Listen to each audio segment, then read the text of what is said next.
कोट्यावधी रसिक प्रेक्षकांना मी शरद उपाध्ये अतिशय आनंदाने विनयाने आणि नमस्कार करीत आहे। दिवाळीला शुभेच्छा देणं हा फार वृक्षपणा होईल। दिवाळीचा आनंद पण द्यायला पाहिजे आणि आनंद द्यायसाठी राशी भविष्यासारखा दुसरा विषय नाही। साधारण आपल्याला कल्पना आहेच ती। राशी भविष्य हा प्रकार इतका मजेचा आहे की आता वार्षिक राशी भविष्य पण आता लवकरच येईल आणि आठवड्याचं पण येतं। आठवड्याच्या राशी भविष्यात इतक्या मजा असतात। एवढे रविवार आज आपण राशी भविष्य वाचतोय, आपल्याला काही पटत नाही तरी आशेने आपण दर रविवारी वाचतोच। आधी 4 ओळीचं भविष्य, त्यात 1 ओळ महिलेला, 1 ओळ विद्यार्थ्याला आणि 2 ओळी आला, तरी माणूस आपला आशेने वाचतोच। 75 वर्षाचा वृद्ध इसम रविवारी आपल्या राशीचं भविष्य वाचू लागतो। या आठवड्यात प्रेम प्रसंग संभवतात। काय त्याचं मानसिक वय असेल कोण जाणे, त्यालाही गुदगुल्या व्हायला लागतात। तो म्हणतो तरुण वयात काय घडलं नाही, आता घडतंय का बघू। रोज बिचारा वाट बघतो, कोणी येत नाही, दम्याची उबळ थोडी येते, पुढच्या रविवारी परत भविष्य पाहायला मोकळा। बरं, हे राशी भविष्य सगळ्या पेपरमध्ये थोडंफार तरी सारखं पाहिजे का नाही? एखादा मनुष्य आपल्या राशीचं भविष्य रविवारी लोकसत्तेत वाचतो, त्याच्या राशीला लिहिलेलं असतं शेतीची कामे करण्यास आठवडा चांगला। आता तरी गप बसायचं की नाही? तो महाराष्ट्र टाइम्स पण वाचतो। महाराष्ट्र टाइम्स मध्ये त्याच्या राशीला लिहिलेलं असतं नाजूक प्रेमसंबंध जुळतील, मग तो सामना वाचतो। सामन्यामध्ये लिहिलेलं असतं मुक्याने कामे करा, बोलण्यापासून नुकसान। आता माणूस गोंधळतो, पण काही लोक ना जन्मताच हुशार असतात। ते कुठल्या राशीचे असतात लवकरच सांगणार आहे मी आता। हा हुशार मनुष्य या तिन्हीचा अर्थ असा लावतो, शेतावर जावं, नाजूक प्रेमसंबंध प्रस्थापित करावे आणि मुक्याने कामे करावे। जबरदस्त ना राशी भविष्य आहे। पण या राशी भविष्याची एक फार मोठी गंमत आचार्य अत्रे साहेबांनी केली होती। त्यांचं वार्षिक राशी भविष्य त्यांच्या नवयुगमध्ये यायचं, ते वसंत लाडोबा म्हापणकर लिहायचे। एके वर्षी काय वसंत लाडोबांना जरा उशीर झाला पाठवायला आणि कन्या राशीचं भविष्य ते पाठवायला विसरले। बाकी 11 राशींचं आलं। आता आधीच उशीर झाला होता, त्यात हे असं झालं। आचार्य अत्र्यांसारखा माणूस 10,000 वर्षात झाला नाही, पुढे होईल असं वाटत नाही। ते म्हणले आता कुठे पुन्हा पत्र पाठवा आणि मागून घ्या। त्यांनी गेले 4-5 वर्षाचे अंक काढले आणि कन्या राशीचं स्वतःच लिहून टाकलं। त्या वर्षी लोक म्हणले म्हापणकरांनी कन्या राशीचं भविष्य काय टॉप लिहिलंय, त्यांना बॉटम कुठे माहिती होता काय तो। पण अत्रे साहेबांनी गप बसायचं की नाही? त्यांनी एका लेक्चर मध्ये सांगून टाकलं ते आम्हीच लिहिलं होतं म्हणून। काय बरं तुला पटतंय राशी भविष्य वगैरे? काय मला बाई बराचसा चांगला अनुभव आला। आता ज्योतिषी काय ब्रह्मदेव नाही, थोडंसं चुकायचं। तुला सांगते, माझ्या वार्षिक राशी भविष्यामध्ये एकदा लिहिलं होतं दिवाळी अंकात की ह्या वर्षी तुम्ही तुमच्या तरुण मुलीला घेऊन हिल स्टेशनवर जाल, तिथे तुम्हाला एक अतिशय श्रीमंत तरुण करोडपती भेटेल, तो तुमच्या मुलीला मागणी घालेल। नंतर 2 महिन्यात तिचं लग्न होईल, वर्षाच्या आत तिला जुळं मूल पण होईल, जुळी मुलं होतील। इतकं व्यवस्थित त्यांनी भविष्य सांगितलं। मग ते म्हणाले तसंच झालं, अगदी तसंच झालं।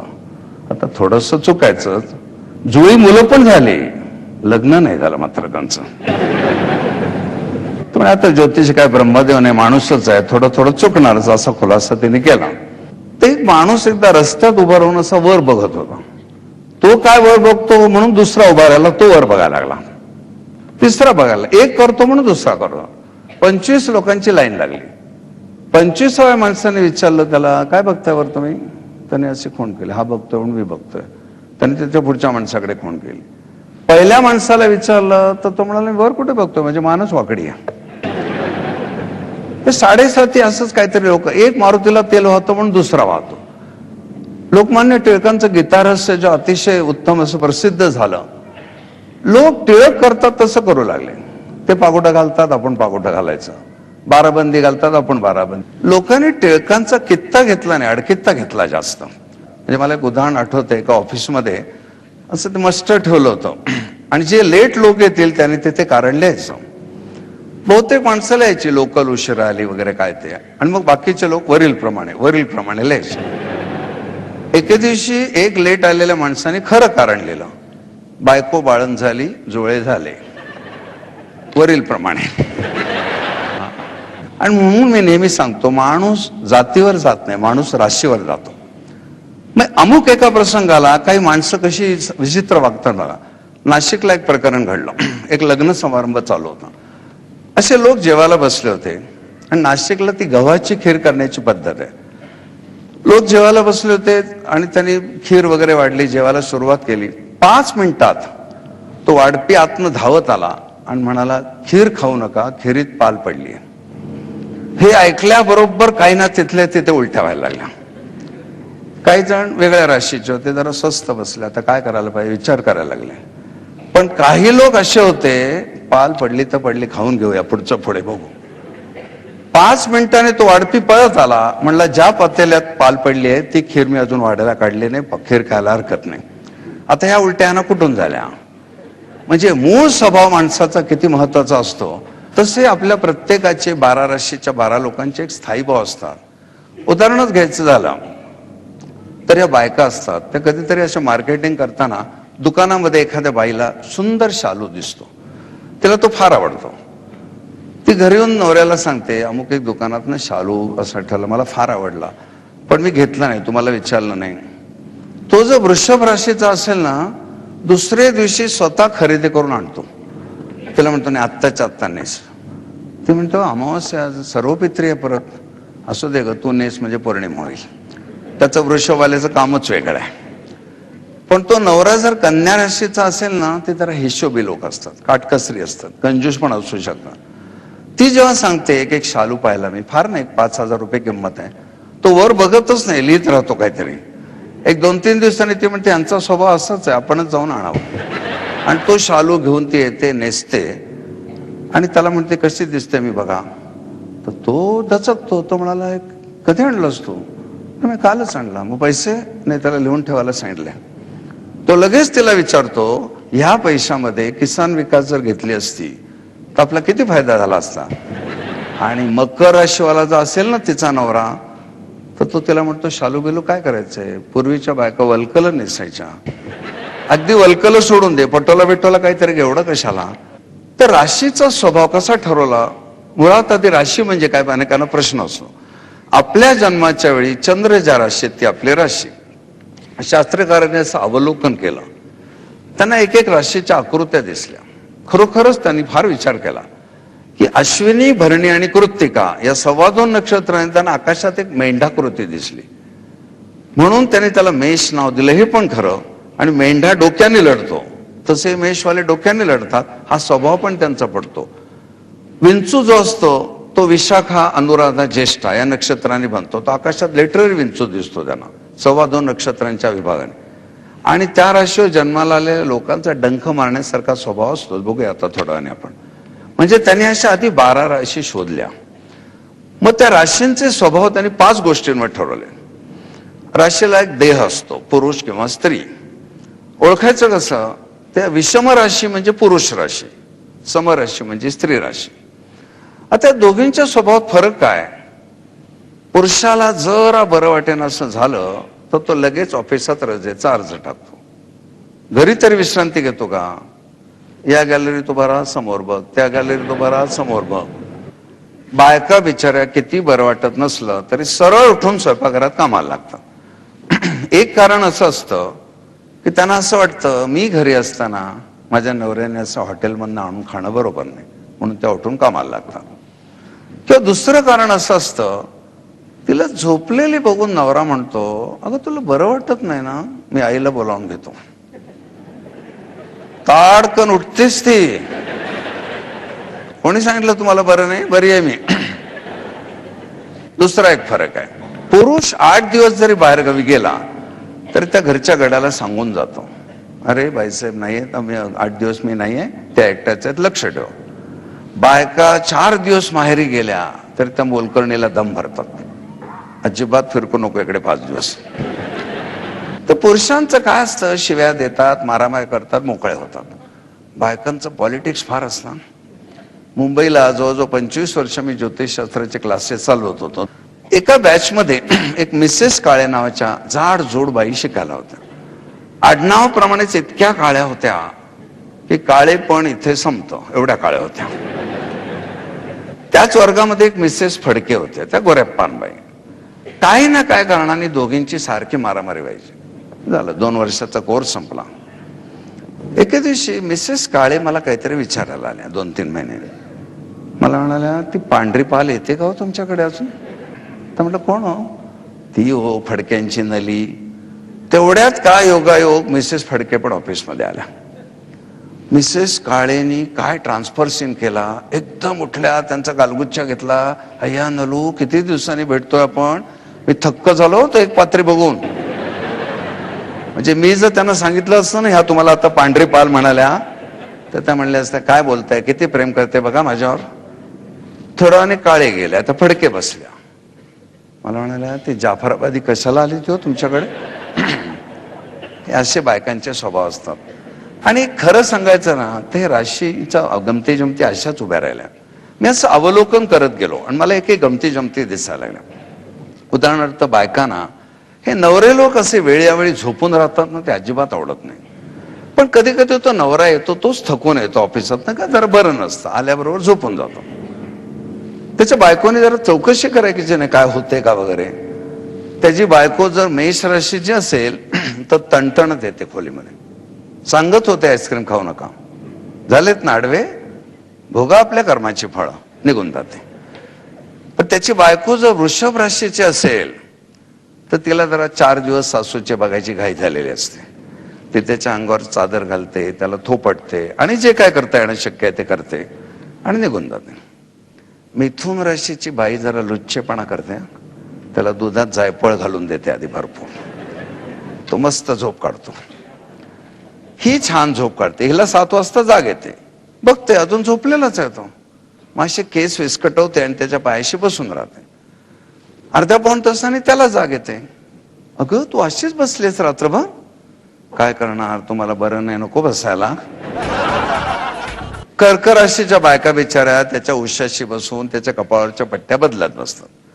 सिंह राशीच्या लोकांचं नियम तत्वच काय वेगळं आहे. आता नवरा चांगला ढाराढूर झोपलाय, घोरतोय, गदा गदा हलवून त्याला जागा करते, झोपेची गोळी देते. डॉक्टरने काय सांगितलंय, वेळच्या वेळी गोळ्या घ्यायच्या, जास्त बोलायचं नाही. कन्या रास जरा संशय आहे, ते मधनं आत येते, आहे ना, आहे अजून आहे. हे असे बायकांचे स्वभाव असतात. पण राशीला जसा देह असतो ना, तसं तत्व असतं. अग्नी, पृथ्वी, वायू आणि जल असे 4 तत्व आहेत. एका साध्या उदाहरणाने स्वभाव कळेल आपल्याला. तुम्ही अग्नीमध्ये कापूर टाकला तर बघता बघता त्याला जाळून टाकतो. म्हणजे अग्नी राशी ज्या असतील, ओळखणं सोपं आहे. 12 राशी आहे, तुम्ही 4 वेळा म्हणा अग्नी, पृथ्वी, वायू, जल, की तुम्हाला कळेल कुठली राशी आहे ती. मग अग्नीमध्ये कापूर टाकला की क्षणार्धात तो जाळून टाकतो.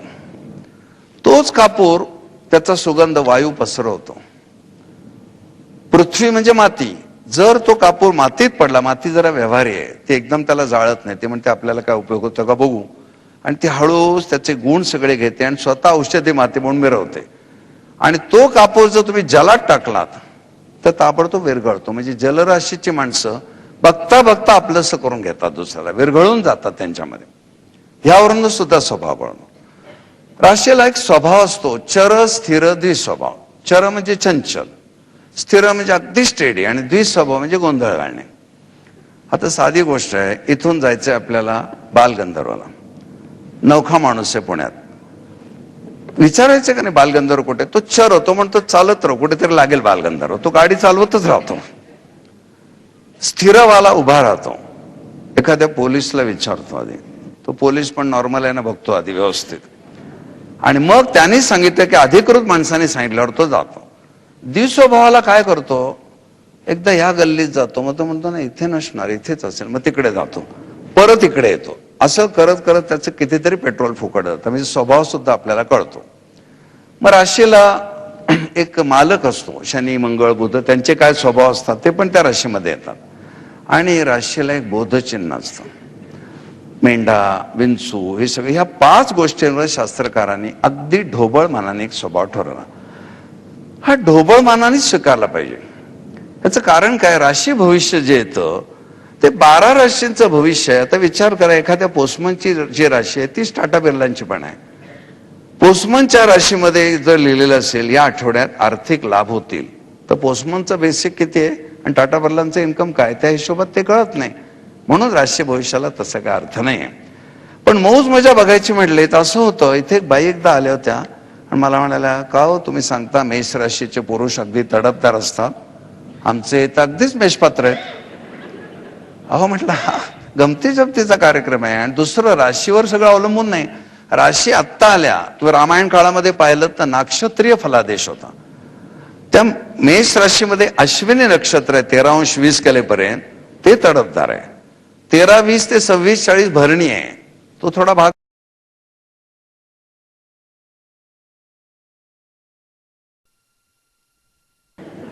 एका मुलीने मेष राशीच्या काहीतरी केक पाव वगैरे दुकान काढलं, ते विकायला ठेवलं होतं. एक मुलगा रोज येऊन तिची थट्टा मस्करी करायचा. एके दिवशी तो त्याला म्हणाला, ते कुत्र्याचा केक मिळतो का? ते म्हणले, हो. इथेच खाणार का बांधून देऊ? तिथल्या तिथे ताबडतोब हिशोब क्लिअर करतात ते. म्हणून मेष राशीच्या बायकांची तानी मुलं रडायला लागली आणि त्या अंगाई गीत गायला लागल्या की त्यांचे नवरे ओरडतात, त्याला रडू दे, तू आधी गप्प बस. या वर्णनावर लक्षात येईल, या पहिल्या राशीत काही गडबड नाही. एक घाव 2 तुकडे. आणि म्हणून मॅच मेकिंग जे करतात, वधूवरांचं गुणमेलन, त्याला राशीला फार महत्व असतं. त्याला षडाष्टक म्हणतात. की मेष राशीच्या लोकांचा असा स्वभाव म्हटल्यानंतर फार रसिक आणि हळव्या मुलीशी लग्न करून कसं चालेल. मेषानंतर आपल्याला वृषभ दिसते. वृषभेच्या 5 गोष्टी जर बघितल्या तर ती स्त्री राशी आहे, कारण समराशी आहे. पृथ्वी आहे, तत्व कसं आहे, व्यवहारी आहे. पुन्हा मालक आहे शुक्रासारखा रसिक ग्रह, बोधचिन्ह आहे, बैल दाखवलाय. मग स्त्री राशी आहे, परत पृथ्वी राशी आहे आणि स्थिर आहे. म्हणजे ही सौंदर्यवान मुलगी आहे, पण अशी स्थिर मनाची आहे, एकदम प्रवाहपतीत नाही. पण या 5 गोष्टीत आपल्याला रसिकता दिसते, सौंदर्य दिसतं, हळुवारपणा पण दिसतो. अर्थात ही पुरुषांना काही लाभत नाही फारशी, म्हणजे वाईट आहे असं पण नाही. परंतु पुरुष मंडळीने जर असा बायकांसारखा नट्टापट्टा वगैरे केला तर ते फारसं बरोबर दिसत नाही. पण बायकांना मात्र ही जास्ती फार लाभते.